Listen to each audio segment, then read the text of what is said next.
নমস্কার বন্ধুরা, ভক্তিমূলক কথা চ্যানেলে জানাই আপনাদের সকলকে স্বাগত। বন্ধুরা, আশা করছি ঈশ্বরের আশীর্বাদে আপনারা প্রত্যেকেই ভালো আছেন এবং সুস্থই আছেন। আজকের এই ভিডিওর মাধ্যমে আপনাদের সামনে আলোচনা করব 2024 সালের কার্তিক পূজা করার শুভ সময় এবং ঘরে কিভাবে সহজ সরলভাবে কার্তিক পূজা করবেন এবং মনস্কামনা পূরণের জন্য কোন ফুল দিয়ে কার্তিক ঠাকুরের পুজো করলে আশীর্বাদ লাভ করা যায়। এই সমস্ত বিষয় নিয়েই আলোচনা করব আজকের এই ভিডিওতে। এবং সর্বোপরি কার্তিক পূজার পর যে বিষয়টি অবশ্যই করা প্রয়োজন সেই বিষয় নিয়েও আলোচনা করব। তাই আপনি যদি ঘরে কার্তিক পূজা করে থাকেন তাহলে ভিডিওটি সম্পূর্ণ দেখার অনুরোধ রইল। ভিডিওটি সম্পূর্ণ দেখার পর ভালো লাগলে ভিডিওটিতে একটি লাইক করবেন এবং যারা যারা কার্তিক পূজা করতে চাইছেন তাদের উদ্দেশ্যেও এই ভিডিওটি শেয়ার করবেন। আগামীকাল শনিবার কার্তিক পুজো। বাংলায় কার্তিক মাসের সংক্রান্তির দিন কার্তিক পুজো করা হয়। আপনি নিশ্চয়ই কার্তিক ঠাকুরের পরিচয় সম্পর্কে জানেন। তিনি হলেন পরম পুরুষ শিব এবং আদি শক্তি পরাশক্তি পার্বতীর কনিষ্ঠ সন্তান। কার্তিক হলেন যুদ্ধের দেবতা। তিনি হলেন স্বর্গের দেব সেনাপতি। তারকাসুরের অত্যাচার থেকে বাঁচার জন্য দেবতারা একজন শৌর্য বীর্য সম্পন্ন সেনাপতির খোঁজ করছিলেন। অবশেষে সকলে মিলিত হয়ে মহাদেবের শরণাপন্ন হন। মহাদেব এবং পার্বতীর মিলনে কার্তিকের জন্ম হয়। বন্ধুরা, আপনারা কি জানেন কার্তিক পূজা শুধুমাত্র সন্তান লাভের জন্যই করা হয় না, বরং সংসারে শ্রীবৃদ্ধির জন্য কার্তিক পূজা করা হয়ে থাকে। এরই পাশাপাশি আরও একটি বড় কারণ হলো কার্তিক ঠাকুর হলেন যুদ্ধের দেবতা। তাই কার্তিক পূজার মাধ্যমে আমরা আমাদের শত্রুকে পরাজিত করতে পারি।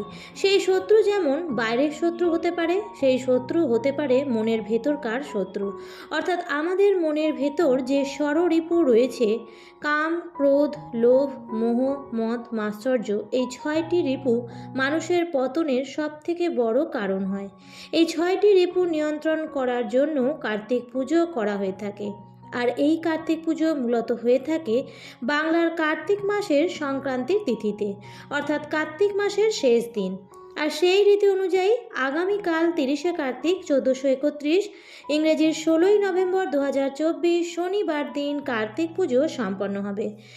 এবার বলি কার্তিক পূজার শুভ সময়। কার্তিক পূজার সব থেকে শুভ মুহূর্ত হচ্ছে 16ই নভেম্বর শনিবার দিন বিকেল 4:50 থেকে এবং সন্ধ্যা 6:26 মধ্যে আপনাকে কার্তিক পুজোর প্রক্রিয়া সম্পন্ন করতে হবে। এছাড়াও দ্বিতীয় শুভ সময় হচ্ছে রাত্রি 8:05 থেকে 10:11 মধ্যে পুজোর শুভ সময় হতে চলেছে। এবার বলবো কার্তিক পূজা কিভাবে বাড়িতে সহজ সরলভাবে সম্পন্ন করবেন। যদি আপনি পুরোহিত বা ব্রাহ্মণ সহযোগে কার্তিক পূজা সম্পন্ন করতে চান তাহলে নিশ্চিতভাবেই আপনি সেই পথই গ্রহণ করবেন। তবে অনেক সময় দেখা যায় যে পুরোহিত বা ব্রাহ্মণ পাওয়া সম্ভব হয় না, তখন সেক্ষেত্রে আপনি নিজের থেকেই বাড়িতে বসে এই কার্তিক পূজাটি সম্পন্ন করতে পারেন। খুবই সহজ সরলভাবে আপনি এই কার্তিক পূজা সম্পন্ন করতে পারেন। আপনি মন্ত্র উচ্চারণ করেও করতে পারেন আর মন্ত্র ছাড়াও কার্তিক পূজা করতে পারেন। সবার প্রথমেই পরিষ্কার পরিচ্ছন্ন একটি স্থান নির্বাচন করবেন এবং সেখানে জল চৌকি অথবা একটি পিঁড়ে স্থাপন করুন।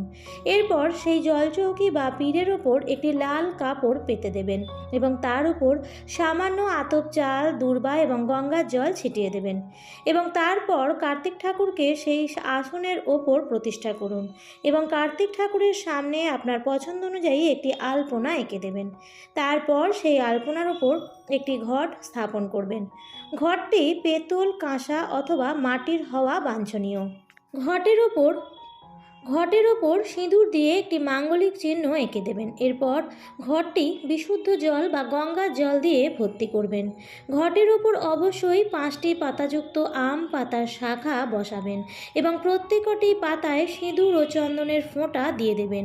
এরপর সেই আম পাতার উপর একটি যে কোনো ফল দেবেন, সে হতে পারে ডাব অথবা কলা অথবা নারকেল, এবং এর মধ্যেও মাঙ্গলিক চিহ্ন এঁকে দেবেন এবং সবশেষে ওই ফলটির ওপর একটি লাল চেলি অর্থাৎ একটি লাল বস্ত্র দেবেন। আপনি লাল গামছাও দিতে পারেন।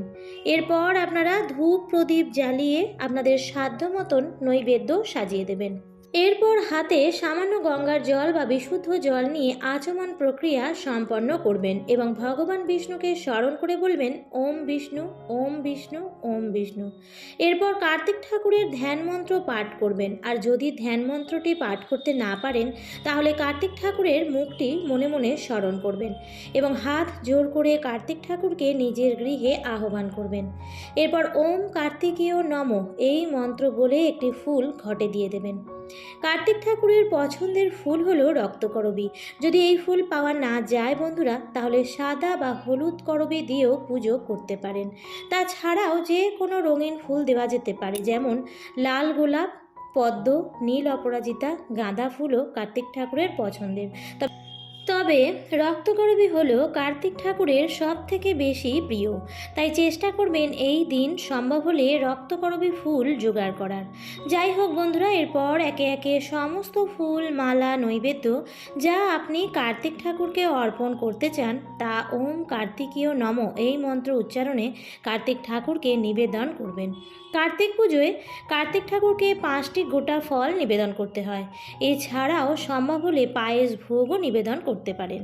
এছাড়াও কার্তিক ঠাকুরের সামনে একটি বাঁশি, তীর, ধনুক এবং একটি ময়ূরের পালক রাখা উচিত। আর পুজো শেষ হয়ে যাওয়ার পর ঠাকুরের সামনে রাখা ময়ূরের পালকটি বাড়ির বাচ্চাদের পড়াশোনা করার বইয়ের স্থানে রেখে দিন। এর ফলে বাচ্চাদের পড়াশোনায় মনোযোগ বৃদ্ধি পায়। এরপর কার্তিক ঠাকুরকে মনে মনে প্রার্থনা করবেন যে আপনার সাধ্য অনুযায়ী ফুল, ফল, নৈবেদ্য যা যা আপনি জোগাড় করেছেন তাই সব কিছু যেন কার্তিক ঠাকুর গ্রহণ করেন এবং কার্তিক ঠাকুরকে প্রদীপ ও ধূপ দেখিয়ে আরতি করে নেবেন এবং সবশেষে কার্তিক ঠাকুরের উদ্দেশ্যে প্রণাম মন্ত্রটি উচ্চারণ করবেন।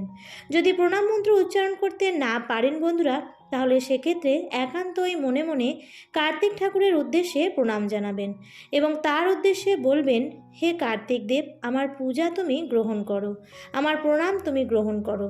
আমার পূজায় যদি কোনো ভুল ত্রুটি হয়ে থাকে তাহলে ক্ষমা করে দিও। তোমাকে আমার শত কোটি প্রণাম। এইভাবে প্রণাম জানানোর পর আপনি কার্তিক দেবের উদ্দেশ্যে আপনার মনোকামনা, আপনার প্রার্থনা ব্যক্ত করবেন এবং পূজার শেষে যে বিষয়টি অবশ্যই করা প্রয়োজন তা হলো বালক সেবন।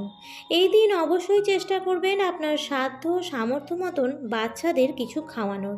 আর যদি এই দিন সম্ভব না হয় তাহলে আপনি পরের দিন বালক সেবন করাতে পারেন।